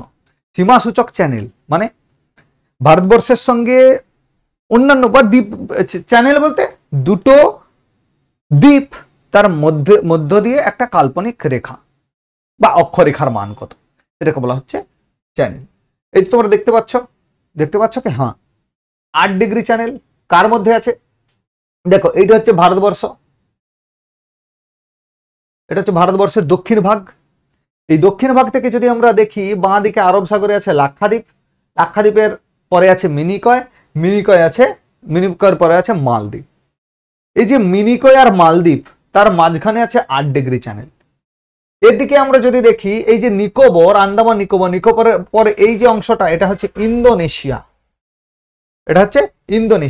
এই ইন্দোনেশিয়ার পরে অর্থাৎ আগে নিকোবরের পরে এই জায়গাটা হচ্ছে 6 ডিগ্রি চ্যানেল, এটা 6 ডিগ্রি। বাম দিকে আবার চলে আসো 8 ডিগ্রি মিনিকয় আর মালদ্বীপের মধ্যে, লাক্ষাদ্বীপ আর মিনিকয়ের মধ্যে 9 ডিগ্রি চ্যানেল। আবার চলে আসো গ্রেট নিকোবর আর আমাদের আন্দামান, সাউথ আন্দামান বা লিটিল আন্দামান আর গ্রেট নিকোবরের মধ্যে আছে আমাদের 10 ডিগ্রি চ্যানেল। মনে রাখবে প্রত্যেকে, পরীক্ষায় কিন্তু আসে 6 ডিগ্রি চ্যানেল ভারত ও ইন্দোনেশিয়ার মধ্যে অবস্থিত। কাদের মধ্যে অবস্থিত? ভারত আর ইন্দোনেশিয়ার মধ্যে 6 ডিগ্রি চ্যানেল, যেটা দেখালাম, যেটা বে অফ বেঙ্গলে অবস্থিত। হ্যাঁ, আর 8 ডিগ্রি চ্যানেল মিনিকয় ও মালদ্বীপ, 8 ডিগ্রি চ্যানেল মিনিকয় আর মালদ্বীপ, 8 ডিগ্রি চ্যানেল, কারণ এটা নিরক্ষরেখা থেকে হিসাব করা হচ্ছে। নিরক্ষরেখা থেকে এটা কাছে 6 ডিগ্রি, তার একটু উপরে উঠলে 8 ডিগ্রি, তার উপরে 9 ডিগ্রি। আমরা জানি এইখান থেকে 8 ডিগ্রি 4 মিনিট থেকে ভারতবর্ষ শুরু হয়ে যাচ্ছে। এখানে দেখো নিকোবর আছে, নিকোবরের যে ইন্দিরা পয়েন্ট বা পিগমেলিয়ান পয়েন্ট যেটাকে আমরা বলছি, সেই পিগমেলিয়ান পয়েন্টের মান কত? 6 ডিগ্রি 45 মিনিট। তাহলে আরেকটু 45 মিনিট উপরে উঠলে ইন্দোনেশিয়া থেকে আমরা কাকে পেয়ে যাব? পিগমেলিয়ান পয়েন্টকে পেয়ে যাব।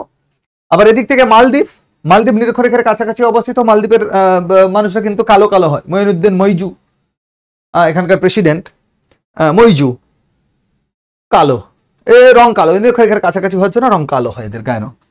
আমাদের সাউথ ইন্ডিয়ার লোকেদের গায়ের রং দেখবে খানিকটা চাপা বা কালো, কারণ নিরক্ষরেখার দিকে থাকার কারণে ওখানে সূর্য কিরণটা অনেক বেশি পড়ে লম্বালম্বি ভাবে। মিনিকয় লাক্ষাদ্বীপের মধ্যে 9 ডিগ্রি চ্যানেল, তার একটু উপরে আছে, এটা হচ্ছে আমাদের 10 ডিগ্রি চ্যানেল। বোঝা গেল বিষয়টা কি? তাহলে এই হচ্ছে আমাদের চ্যানেল। লাক্ষাদ্বীপ আর মালদ্বীপের মধ্যে 9 ডিগ্রি, 10 ডিগ্রি আন্দামান নিকোবর। তোমরা কোনটা মনে রাখবে? 10 ডিগ্রি, এটা মনে রাখলেই চলবে। 10 ডিগ্রি চ্যানেল, শুধু এইটাই মনে রাখলে আমাদের কাজ মিটে যাবে। নেক্সট দেখো ভারতের উপকূল রেখা। এখান থেকে কোশ্চেন আসে একটাই, ভারতের উপকূল রেখার দৈর্ঘ্য কত, কিংবা কোন রাজ্যের উপকূল রেখার দৈর্ঘ্য সব থেকে বেশি। কোন রাজ্যের উপকূলের দৈর্ঘ্য সব থেকে বেশি? উত্তর হবে গুজরাট। গুজরাটের উপকূলের দৈর্ঘ্য সব থেকে বেশি। গুজরাটে দুটো উপকূল থাকে, একটা কচ্ছ উপকূল, একটা কাথিয়াবাড় উপকূল। সেই কচ্ছ আর কাথিয়াবাড় উপকূল বেশি হওয়ার কারণ হচ্ছে গুজরাটে দেখবে যে মানচিত্রটা যদি তোমরা দেখো, এই জায়গাটা খাঁজ কাটা, এরকম করে খাঁজ কাটা হওয়ার জন্য জলভাগের সঙ্গে একটু বেশি পরিমাণ আঁতাত আছে, যার জন্য এর উপকূল রেখার দৈর্ঘ্য সব থেকে বেশি। কত? 1214.7 কিলোমিটার মান পড়ে না। আমি তোমাদের বোঝার জন্য জাস্ট তুলে দিয়েছি, তোমরা চাইলে পড়তে পারো, না চাইলে কোনো দরকার নেই। 1214.7 মানে 1215 কিলোমিটারের কাছাকাছি, সব থেকে বেশি গুজরাট। শুধু এইটা মাথায় রাখবে যে উপকূল রেখার দৈর্ঘ্য বেশি গুজরাট। টোটাল মূল ভূখণ্ডের যদি বলা হয় 5422.6 বা 5423 কিলোমিটার। আর যদি বলা হয় দ্বীপপুঞ্জ নিয়ে, দ্বীপপুঞ্জ শুধু যদি দ্বীপপুঞ্জ বলে 2094 কিলোমিটার। এবং টোটাল যদি বলে, এটা কিন্তু বার্থডের কোশ্চেন, ভারতবর্ষের মোট দ্বীপপুঞ্জ নিয়ে ভারতবর্ষের মোট উপকূল রেখার দৈর্ঘ্য কত? 7516.6 কিলোমিটার। 7516.6 কিলোমিটার, এইটা মনে রাখবে। তার সঙ্গে এটা মনে রাখবে, সর্বাধিক উপকূল রেখার দৈর্ঘ্য সেটা হচ্ছে গুজরাট। ওকে, এই হচ্ছে উপকূল রেখা। উপকূল তাকেই বলা হয় যার সাইডে জল আছে। উপকূল রেখা মানে মূল ভূখণ্ড, কোন একটা দেশের মূল ভূখণ্ড যার যেখানে জলভাগ এসে টাচ করেছে, সেটাকেই আমরা কি বলি? উপকূল রেখা। কি বলি? কোস্টাল লাইন, উপকূল রেখা। তাহলে এখান থেকে উপকূল রেখা শুরু হচ্ছে। গুজরাটের উপর অংশকে বলা হয় কচ্ছ উপকূল, কাথিয়াবাড় উপকূল। জিওগ্রাফিক্যাল ডিভিশনে আমি তোমাদেরকে খুব ভালো করে পড়াবো। উপকূলীয় সমভূমি অঞ্চল যখন পড়াবো তোমাদেরকে খুব ভালো করে বলবো। তারপরে আছে কোঙ্কন উপকূল, তারপরে আমরা বলছি মালাবার উপকূল। এটা হচ্ছে আরব সাগরের সঙ্গে আমাদের ভারতবর্ষের পশ্চিম প্রান্ত যেটা টাচ করে রয়েছে।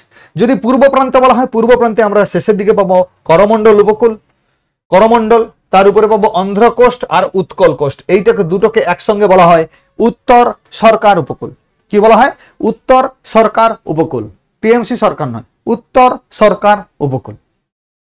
ঠিক আছে, উত্তর সরকার উপকূল দুটো অংশে বিভক্ত। একটাকে বলা হয় উৎকল উপকূল। উৎকল, উৎকল জলধি তরঙ্গ। আমরা জানি আমাদের জাতীয় সঙ্গীতে রয়েছে পাঞ্জাব সিন্ধু, গুজরাট ও মারাঠা, দ্রাবিড় উৎকলবঙ্গ। পুরো ভারতবর্ষকে স্পেসিফাই করা রয়েছে আমাদের জাতীয় সঙ্গীতে, তাই না? তোমরা খেয়াল করেছো হয়তো, অনেকে যদি খেয়াল করে দেখবে, যদি না করে থাকো। জাতীয় সঙ্গীতে রবি ঠাকুর পুরো ভারতবর্ষটাকে ডেসক্রাইব করেছে। কিরকম? যদি তোমরা ভারতবর্ষের মানচিত্র দেখো, সেখানে বলা হচ্ছে পাঞ্জাব। পাঞ্জাব মানে পূর্ব পাঞ্জাব, পশ্চিম পাঞ্জাব দুটো নিয়ে। তখন পাকিস্তান ভাগ হয়নি, সেই সময়কার লেখা।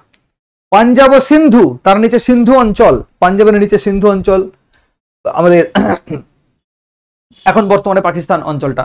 পাঞ্জাব ও সিন্ধু, গুজরাট ও মারাঠা, মারাঠা মানে মহারাষ্ট্র, তখন তো মহারাষ্ট্র কর্ণাটক ভাগ হয়নি, মহারাষ্ট্র এই অংশটা। পাঞ্জাব ও সিন্ধু, গুজরাট ও মারাঠা। দ্রাবিড়, দ্রাবিড় মানে পুরো দক্ষিণবঙ্গ। দ্রাবিড়, উৎকলবঙ্গ, উৎকল মানে আমাদের উড়িষ্যা, আর উপরে হচ্ছে বঙ্গ মানে পশ্চিমবঙ্গ। পাঞ্জাব সিন্ধু গুজরাট মারাঠা দ্রাবিড় উৎকলবঙ্গ। বিন্ধ্য হিমাচল মানে আমাদের ভারতবর্ষের যে উত্তর দক্ষিণকে ভাগ করেছে যে অঞ্চলটা, সেটাকে আমরা বলি জলবিভাজিকা। কোনো দুটো অঞ্চলকে ভাগ করেছে, এটাকে একটা আমরা কি বলি বিভাজিকা, জলবিভাজিকা নয়, দুটো জলকে মানে জলীয় তন্ত্র যেটা তাকে ভাগ করলে জলবিভাজিকা আমরা বলি, ওয়াটার সেট বলি। তো এখানে ভারতবর্ষকে উত্তর দক্ষিণে ভাগ করেছে। বিন্ধ্য হিমাচল, বিন্ধ্য হিমাচল যমুনা গঙ্গা,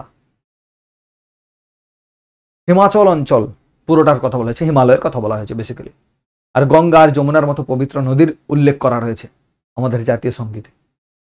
সুন্দর করে এগুলো একটু ভাবলে পাওয়া যায়। যাই হোক, তাহলে এই যে আমাদের টোটালটা হচ্ছে এই হচ্ছে উপকূল রেখা ৭৫১৬.৬ কিলোমিটার। ওকে, নেক্সট ভারতের রাজ্য সমূহের বিবরণ আমরা জানি। কতগুলো রাজ্য? ভারতে 28টা রাজ্য, টোটাল 28টা রাজ্য, 28, আর হচ্ছে 8টা কেন্দ্রশাসিত প্রদেশ। সব থেকে বড় রাজ্য কোনটা?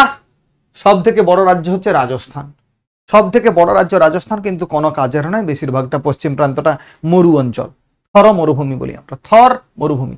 শুধু খালি ওই ব্ল্যাকিশ ওয়াটার না, আমাদের বলে সল্ট ওয়াটার, লবণাক্ত জল, যেটা হচ্ছে সম্বর হ্রদ বলছি আমরা, পড়বো ওগুলো, শুধু বালি দিয়ে ভর্তি।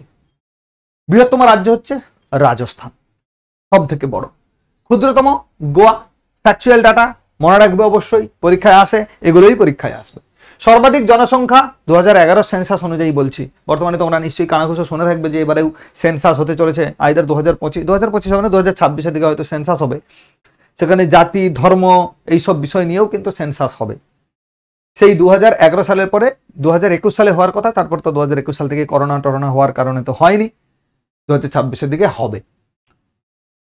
তাহলে আমরা যেটা পড়ছি, যে ডাটাটা নিচ্ছি, সেটা কিন্তু depending on the census of 2011।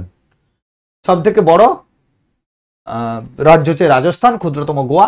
সব থেকে বেশি মানুষ বাস করে, প্রায় 22 থেকে 25 কোটির মতো মানুষ বাস করে, সেটা হচ্ছে উত্তরপ্রদেশ।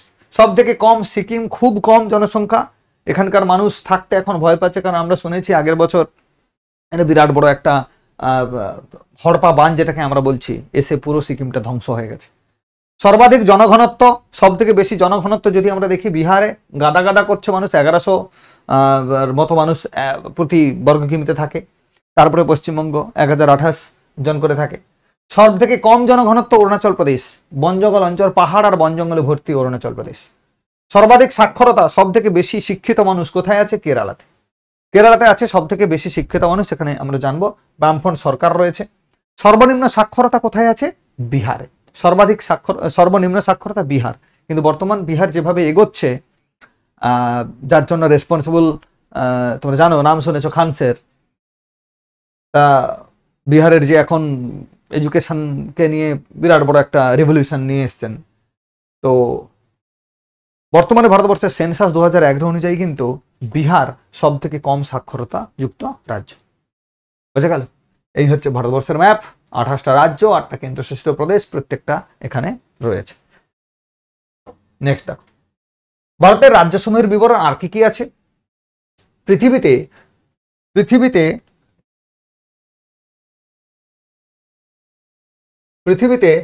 সব থেকে বেশি বৃষ্টিপাত যুক্ত রাজ্য, সব থেকে বেশি বৃষ্টিপাত কোথায় হয়?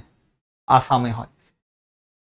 আসামে সব থেকে বেশি বৃষ্টিপাত হয়। কিন্তু যদি বলা হয় সব থেকে বেশি বৃষ্টিপাত যুক্ত এলাকা কোনটা, অঞ্চল কোনটা, তোমরা করবে মেঘালয়ের মৌসিনরাম। কি করবে? মৌসিনরাম, সর্বাধিক বৃষ্টিপাত যুক্ত অঞ্চল মৌসিনরাম। ভারতবর্ষের হৃদয় বলা হয় মধ্যপ্রদেশকে, কারণ তোমরা দেখো আমাদের হৃদয় কোথা থাকে? আমাদের একদম বুকের মাঝখানে থাকে, শরীরের মধ্যবর্তী অংশে থাকে। সেই জন্য যেহেতু মধ্যপ্রদেশ ভারতবর্ষের মাঝে অবস্থিত, একেবারে মাঝে, তাই এটাকে বলা হচ্ছে হার্ট বা হৃদয়। বেশি বনভূমির পরিমাণ, সব থেকে বেশি বনভূমি দেখা যায় মধ্যপ্রদেশে, সব থেকে বেশি বনভূমি রয়েছে মধ্যপ্রদেশ। জেলার সংখ্যা সর্বাধিক উত্তরপ্রদেশে, সব থেকে জেলা বেশি রয়েছে। এখানে আমরা যদি দেখি এমএলএ এমপি সিটের সংখ্যাও অনেক বেশি।